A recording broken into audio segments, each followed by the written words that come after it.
Doom was one of the best shooters to come out in 2016. It was originally released on the PS4, Xbox One, and PC with some pretty impressive visuals, which make the fact that it's now on Switch even more surprising. Doom on the Nintendo Switch promises to keep all of the gameplay from the previous versions of the game while turning down some of the visual aesthetics to make up for a game that's truly portable. Let's see if it actually holds up.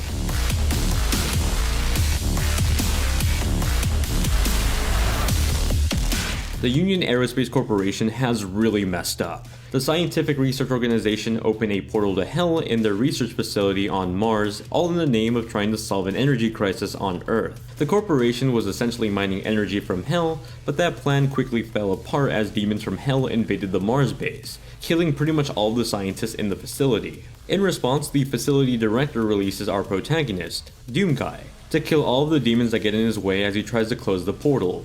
Doom Guy is pissed off though. He doesn't care about the director at all, and he's just focused on closing the portal, killing anything that gets in his way, while also getting justice for the casualties of the organization. It's a straightforward story of a badass protagonist that's just really pissed off, trying to kick some ass. A lot of the progression of the story is told through in-game cutscenes and dialogue speeches where the NPC will speak to Doom Guy. Doom Guy is always silent, but you don't really need to hear him to know that he's pissed off or understand his emotions. There's a great use of body language with the protagonist as he reacts to the news he's being told throughout the game.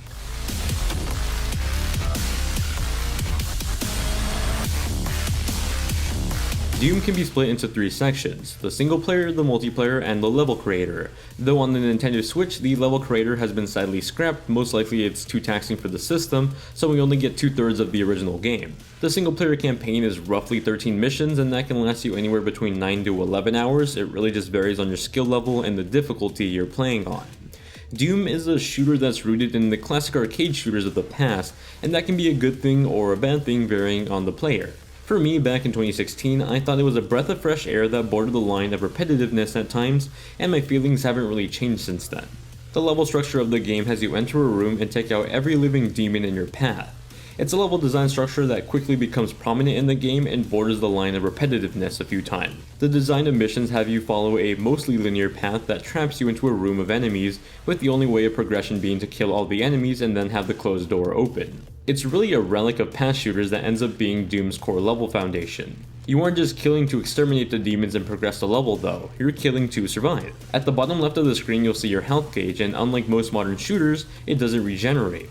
Instead, you have to collect health packs and shield packs to maintain a steady health.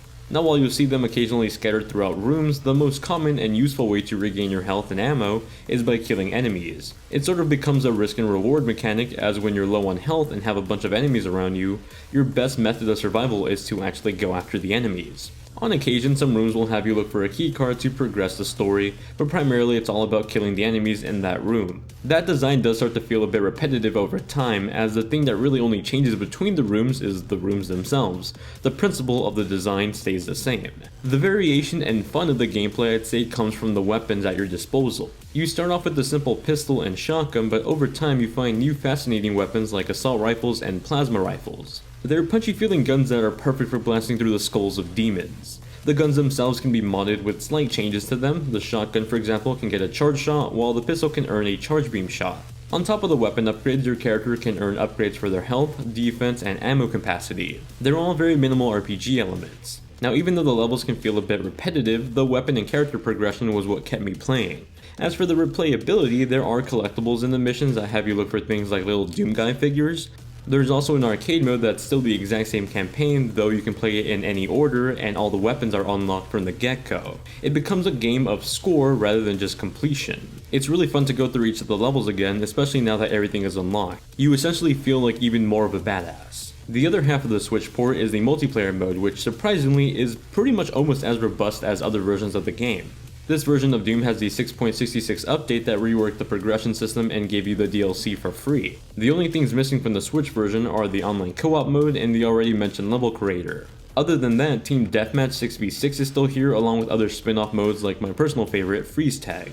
The thing that had me initially worried for Doom's Online was how the friend mechanic would work. A lot of third-party games have butchered it in the past, but luckily it works pretty well here. I can see which of my friends have the game and are online, and I can invite them to matches or join their lobby if they have one open. You can even start your own private match if you'd like. If you end up wanting to add someone that you randomly find in a match online, you can click their name in the lobby and add them through the game. Now, I had mixed results when playing online. I did experience some lag, though some of it was pretty dependent on the connection of other people I was playing with. Sometimes I get a stable party and the multiplayer matches would run flawlessly, while in other scenarios I had a few people with a single bar of connection and you'd see them occasionally teleport inch by inch. It really is a matter of people you're playing with and their connection. Servers themselves seem fine and I was able to get a full party about 90% of the time.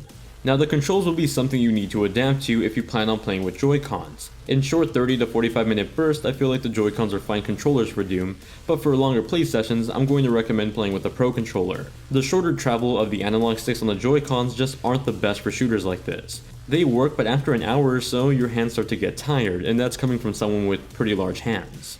The Pro controller is really the best way to play. It's comfortable, controls feel right at home, and it just works.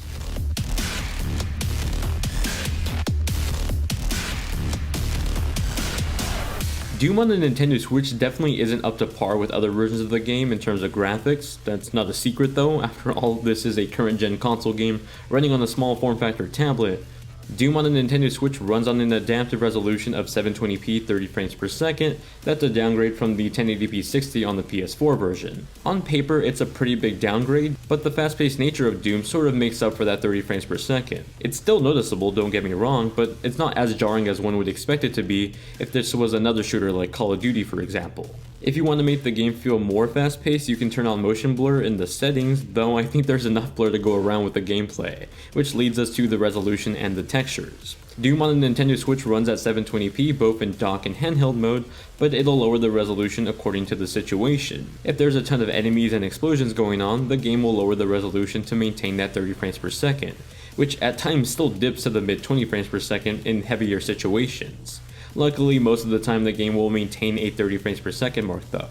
The gameplay blur is very noticeable, especially with that resolution, but it's a compromise of this port being possible. It should also be noted that Doom on the Switch is a whopping 22GB, which is huge for Switch standards, but it's pretty small when you consider that the game was over 50GB on other platforms. Accordingly so, a lot of compression and corners had to be cut with the Switch version, and so you have a lot of low resolution textures throughout the game. So yes, Doom on the Switch is the worst looking version of the game. That's not a shocking reveal. Even with those drawbacks though, I was so captivated by the fact that I was playing this on a portable that I honestly just stopped to care that much. The graphics aren't outstanding for a portable when you compare it to other games that came out on the Switch already, but they're passable, especially when you're playing in handheld mode where the picture isn't stretched out on a huge TV. The one big problem I do have with the handheld mode graphics is the UI size. Notification prompts and messages with text on them appear way too small on the screen.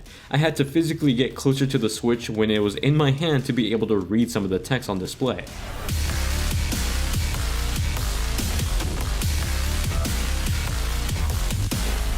Doom's music is still a bunch of badass hard rock and loud tracks that fill you with adrenaline as you go demon slaying on Mars. You're running around through a deserted research facility with portals to hell in it. It's quiet and eerie at times, but it only gets better sold with the sound effects of unmanned machines beeping in the background, sparks coming out of broken hardware as the bassline of the background music kicks in. Doom's sound design was stellar last year and it's stellar this year.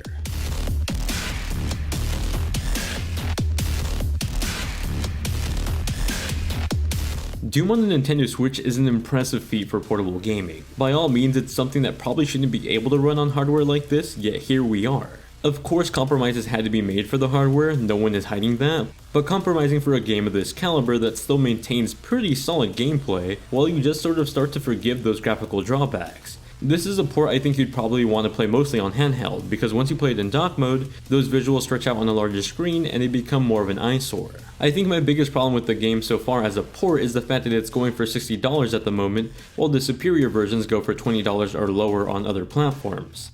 Now I get that this is a port that needs to go through development costs and now needs to turn a profit, but it feels wrong to charge $60 for a game that's only $20 and is missing a third of the game with its level editor being MIA. If you can get past that initial price gate, I think Doom is still as fun as it was last year, this year on the Switch. It surprisingly translates well over to the new hardware.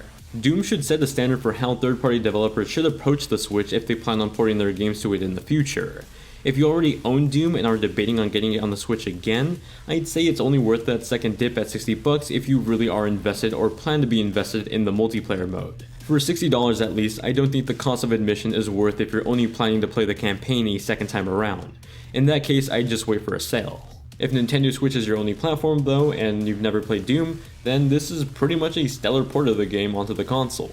That $60 initial price tag can be a bit jarring, but if you've never played Doom before and this is your only option, I think it's worth your while.